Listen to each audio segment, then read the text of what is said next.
ang buhay ay hindi patas talaga. Totoo naman yan eh. Lagi nating sinasabi, we are all in the same boat. I don't think so. Palagay ko, we are all in the same storm. Lahat tayo binabagyo ng problema. Pero wag mong sabihin, magkakaparehas tayo ng sinasakayang bangka sa karagatan ng buhay habang tayo binabayo ng bagyo ng problema. Sabi ko nga minsan sa sermon ko, yung iba sa atin, ang bangka, cruise ship. Yung iba sa atin, ang bangka, speedboat. Yung iba sa atin, ang bangka, jet ski.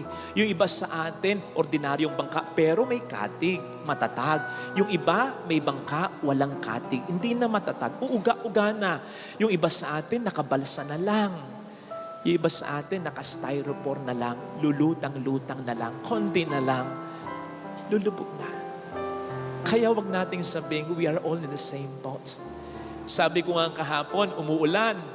Lahat tayo naapektuhan ng ulan, pero magkakaiba tayo ng kalalagayan. Marami sa atin secured habang umuulan, pero may mga kapwa tayong ginikinaw at nababasa dahil sa ulan. Gumamit pa tayo ng isang paglalarawan. Lahat tayo may pinagdaraanan na problema sa buhay. Ang sabi nga nila, huwag mong tambayan ng problema pagdaanan mo. Okay yun, pero hindi lahat tayo pare-pareho ng paraan sa pagdaan sa problema. May mga dumadaan sa problema, nakasasakyan, 4 wheels pa, bulletproof pa, mayaman eh. Tapos kasama pa niya, ang support system niya, ang pamilya, kumpleto, barkada niya. Naku, kayo dali na dumaan sa problema.